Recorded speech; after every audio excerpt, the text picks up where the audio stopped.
Keterlaluan orang, kesel. Assalamualaikum Ustaz. Salam.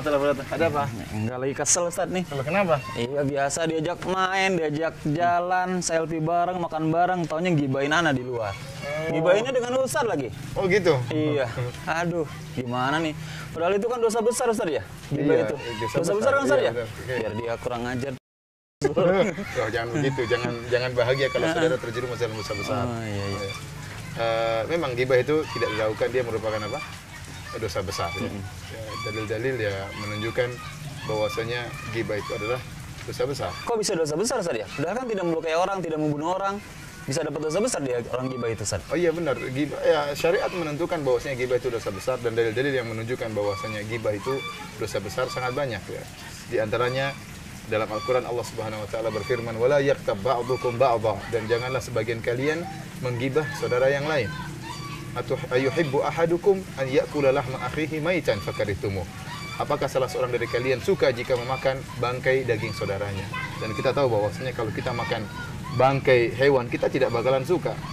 Sapi yang lezat, tapi kalau kita makan bangkainya sudah bau, kita tidak bakalan suka, menjijikkan. Apalagi yang kita makan bangkai manusia, apalagi manusia tersebut saudara kita, apalagi teman kita tadi, teman selfie bareng, teman makan bareng, kemudian kita makan dagingnya, itu adalah perkara yang menjijikkan. Dan Allah menyamakan antara ghibah dengan memakan daging bangkai saudara. Oleh karena ini merupakan dosa besar. Kemudian syariat meninjau perkara yang lain. Kenapa ghibah bisa menjadi dosa besar?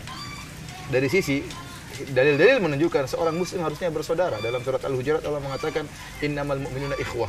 Sungguhnya kaum mukminin itu bersaudara. Maka jauhilah segala perkara-perkara yang bisa membongkar dan merusak persaudaraan tersebut.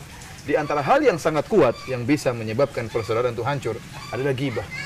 Ghibah. Memang benar ghibah itu tidak melukai orang lain, tidak tidak menumpahkan darah orang lain, tidak mencuri harta orang lain, tetapi dia melukai dari sisi hati. Dia melukai dari sisi hati. Oleh karenanya, saya katakan ghibah itu lebih parah daripada seorang yang mencaci saudaranya di hadapannya.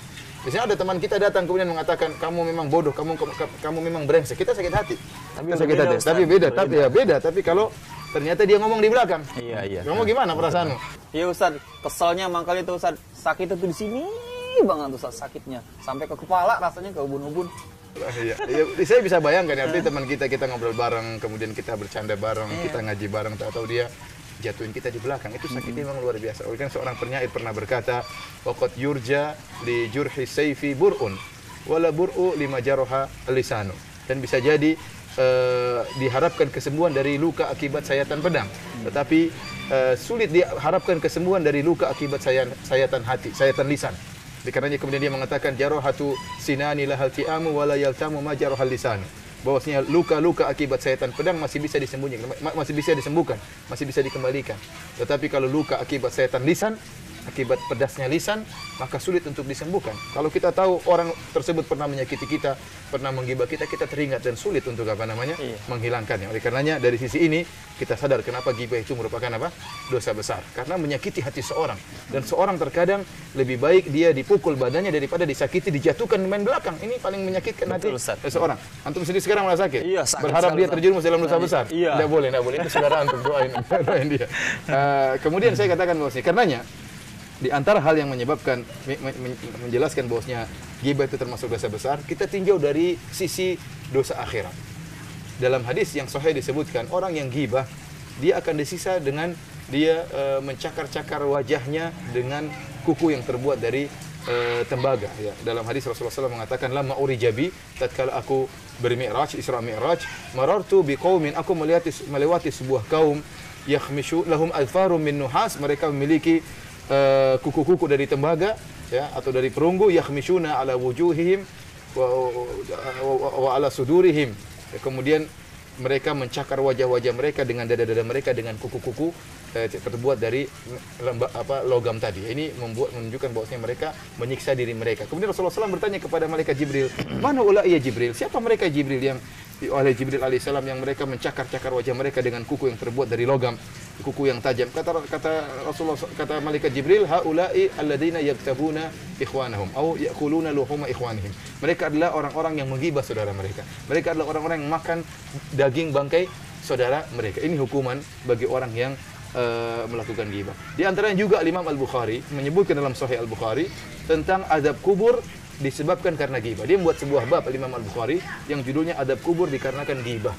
Kemudian dia menyebutkan sebuah hadis di mana ada 2 orang diazab dalam kuburan, di antaranya salah satunya kata Nabi sallallahu alaihi wasallam, wa amal akhar fakana yas'a bin namimah. Adapun yang satunya diazab kubur karena dia berusaha untuk namimah, untuk mengadu domba. Dan meskipun dalam hadis disebut teksnya adalah namimah, namun para ulama menjelaskan bahwasanya ghibah merupakan salah satu sebab timbulnya namimah, permusuhan.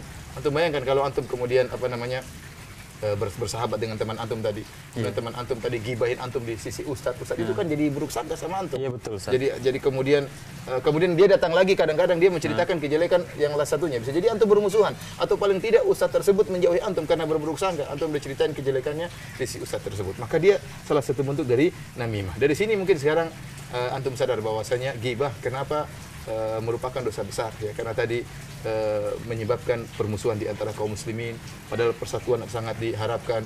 Kemudian di antaranya menyebabkan sakit di akhirat nanti, yaitu di kuburan. Sakitnya di kuburan, Ustaz. Sakitnya nanti di situ. Betul. Nah, ya, orang yang menggibah dia mungkin bersenang-senang. Dia sekarang bergibah dia bahagia, menceritakan kejelekan orang lain, ngerumpi, semangat menjatuhkan saudaranya. Tapi apalagi ustadznya mendukung dia misalnya, atau teman tadi yang bergibah dia mendukung dia semangat menceritakan kejelekan saudaranya, dia bersenang-senang bergibah dia, tetapi nanti yang menyakitkan dia adalah di kuburan kelak. Tapi benar gak sih Ustaz, kalau kita digibah, benar gak dosa kita diambil atau amalan dia yang buat kita? Itu ada seperti itu, Ustaz? Iya, benar. Dalam hadis yang sahih disebutkan kalau orang menggibah kita, maka kejelekan-kejelekan kita akan ditransfer ke dia. Kejelekan transfer ke dia, atau kebaikan-kebaikan dia transfer kita. Jadi sebaiknya anak udah nggak usah tanya ke dia lagi, Ustaz, ya? Atau sikap tidak ada masalah kalau antum nasihati dia, sampaikan kepada dia bahwasanya saya mendengar engkau menggibah saya, ya nasihati. Ini tidak boleh seperti itu. Siapa tahu dia kembali sadar. Jangan kita malah bahagia, alhamdulillah dia terjerumus dalam dosa besar, alhamdulillah dia akan disiksa di azab kubur. Tidak, kita sama saudara harus saling memaafkan. Iya, insyaallah, Ustaz. Terima kasih, Ustaz, ya. Assalamualaikum. Salam.